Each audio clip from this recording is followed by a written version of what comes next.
दोस्तों बाज़ार में आज ज़बरदस्त गिरावट देखने को मिल रही है और यहाँ पे देख सकते हो कि ये जो गिरावट का दायरा है ये लगभग सभी इंडेक्स के अंदर दिखाई दे रहा है। गिरावट के पीछे 2-3 बड़ी रीज़न है जिसको समझने की कोशिश करेंगे और आगे की क्या संभावना बनेगी उसको जानने की कोशिश करेंगे। सबसे जो बड़ी बात है कि इस समय बाज़ार ठहर नहीं पा रहा है। काफ़ी अच्छी खबर थी, आरबीआई ने रेपो रेट में बदलाव किया जिसका पॉजिटिव असर होना था बाज़ार पे, लेकिन ऐसा हुआ नहीं। बाज़ार में गिरावट देखने को मिली और एक गिरावट का दायरा बढ़ता हुआ जा रहा है। वैसे तो अगर आप देखें तो पिछले दिनों बाज़ार थोड़ा कुछ रिकवर हुआ था, लेकिन वहाँ से फिर ऊपर के लेवल से गिरावट देखने को मिल रही है। इसका मतलब है कि सीमित दायरे में स्टॉक ट्रेड करते हुए सारे दिखाई दे रहे हैं और बाज़ार भी एक दायरे में आ चुका है।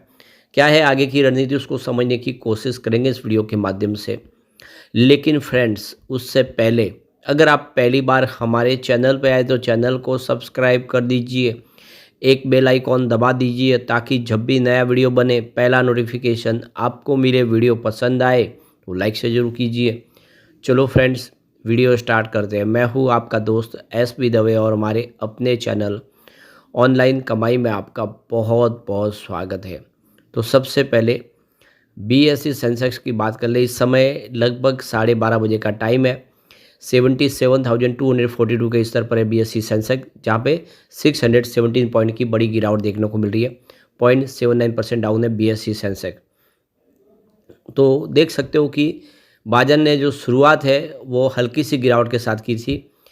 कह सकते हैं कि लगभग 100 पॉइंट की गिरावट के साथ, लेकिन वो लगातार गिरावट बढ़ती जा रही है। ये सबसे बड़ी प्रॉब्लम है। इंट्राडे में गिरावट लगभग 700 पॉइंट तक चली गई थी। अब ये गिरावट देखिए अगर हम अलग-अलग निफ्टी के इंडेक्स में, तो गिरावट जो बड़ी है वो निफ्टी नेक्स्ट 50 के अंदर है। निफ्टी 50 इस समय 23,352 के स्तर पर है, जहाँ पे 0.88% की गिरावट है। लेकिन निफ्टी नेक्स्ट 50 में ज़बरदस्त पिटाई हो रही है। 62,275 के स्तर पे इस समय निफ्टी देख सकते हो कि निफ्टी नेक्स्ट 50 इंडेक्स दिखाई देगा, जहाँ पे 2.01% की ज़बरदस्त गिरावट है। निफ्टी 100 की बात करें तो यहाँ पर भी 1.08% की गिरावट है और निफ्टी 200 में 1.26% की गिरावट है। निफ्टी 500 में 1.40% की गिरावट है। तो सबसे ज़्यादा जो गिरावट है वो निफ्टी नेक्स्ट 50 के अंदर है। अब यहाँ पे मिड कैप की बात करें तो निफ्टी मिड कैप इस समय 2.22% की गिरावट है और निफ्टी मिड कैप 100 में भी देखें तो 2.12% की गिरावट है। यानी गिरावट निफ्टी मिड कैप के अंदर भी ज़बरदस्त है। इसके अलावा निफ्टी स्मॉल कैप 100 की बात करें तो 2.32% की बड़ी गिरावट है।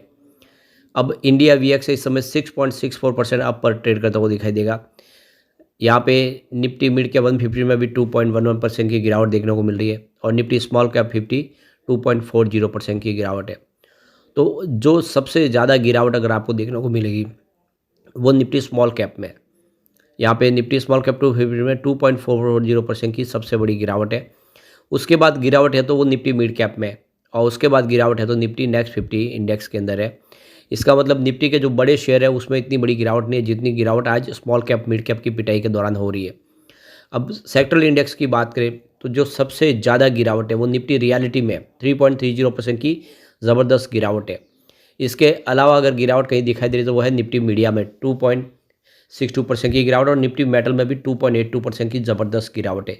ये जो सेक्टर है काफ़ी वीक है। इसके अलावा फार्मा में भी 1.87% की गिरावट है और पीएसयू बैंक में 1.23% की गिरावट है। निफ्टी बैंक में 0.69% की गिरावट है। अब निफ्टी ऑटो में भी आज 0.82% की गिरावट है। कोई भी इंडेक्स बच नहीं पाया। निफ्टी फाइनेंशियल में भी 1% के आसपास की गिरावट है। अब इस गिरावट के माहौल में अगर कहीं पे कम गिरावट है तो निफ्टी प्राइवेट बैंक में, जहाँ पे 0.57% की गिरावट है, या यूँ कह सकते हैं कि आधे परसेंट की गिरावट है। बाकी ओवरऑल सभी के सभी इंडेक्स जितने हैं वो गिरावट की चपेट में आ चुके हैं। तो आप देख सकते हो कि जो बाज़ार सुबह खुलते ही 400 पॉइंट की भारी भरकम गिरावट हुई और देख सकते हो कि बाज़ार स्लिप हो गया। तो बजट की में बड़े ऐलान हुए और दूसरी तरफ भारतीय रिजर्व बैंक ने रेपो रेट में कटौती कर दी।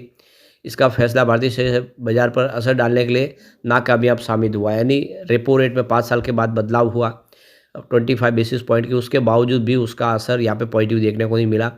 मिले जुले ग्लोबल संकेतों के बीच में सप्ताह के पहले दिन ही सेंसेक्स निफ्टी में गिरावट के साथ शुरुआत हुई और वो तेज़ी से गिरावट बढ़ती जा रही है। वैसे बीते सप्ताह आखिरी जो कारोबारी दिन है शुक्रवार, उस दिन भी गिरावट देखने को मिली थी। भारतीय रिजर्व बैंक की तरफ से रेपो रेट में कटौती के बावजूद भी शेयर बाजार में सुस्ती देखने को मिली थी और आप देख सकते हो कि उस दिन भी जो मार्केट है 197 पॉइंट गिरावट के साथ क्लोज हुआ था।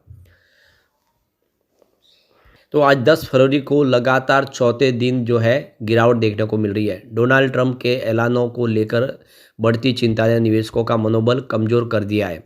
शुरुआती कारोबार में बीएसई सेंसेक्स 671 अंक या 0.86% की गिरावट के साथ 77,189 के निचले स्तर पर पहुंच गया है। वहीं एनएससी निफ्टी 202 पॉइंट की गिरावट के साथ 0.85% की गिरावट के साथ 23,357 पर पहुंच गया है। छोटे और मझोले शेयरों में भी तगड़ी बिकवाली देखने को मिल रही है। बीएसई मिड कैप 1.5% और स्मॉल कैप 2%, यानी गिरावट कहीं पर भी कम होती हुई दिखाई नहीं दे रही है। इसके पीछे कुछ रीज़न है। पहला रीज़न है ट्रंप के टैरिफ फैसले से बड़ी अनिश्चितता।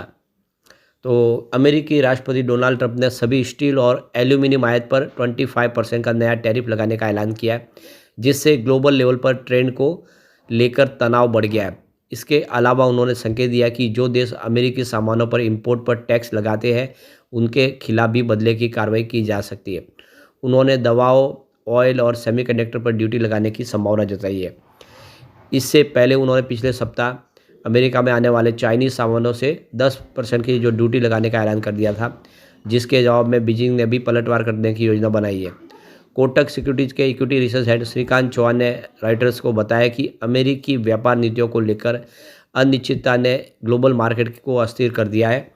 टैरिफ नीतियों में बार बार बदलाव से निवेशकों के मनोबल पर असर पड़ रहा है। दूसरा रीजन है कमज़ोर होता हुआ रुपया। सोमवार को भारतीय जो रुपया 45 पैसे टूटकर 87.95 के रिकॉर्ड निचले स्तर पर पहुंच गया है, यानी 88 तक पहुंचता हुआ दिखाई दे रहा है इंडिया का रुपया। डॉलर के मजबूत होने और शेयर बाजार में बिकवाली के कारण रुपये पे दबाव बना हुआ है। इस बीच डॉलर इंडेक्स भी बढ़कर 108 पर पहुँच गया, जिससे अमेरिकी करेंसी और मजबूत हुई है।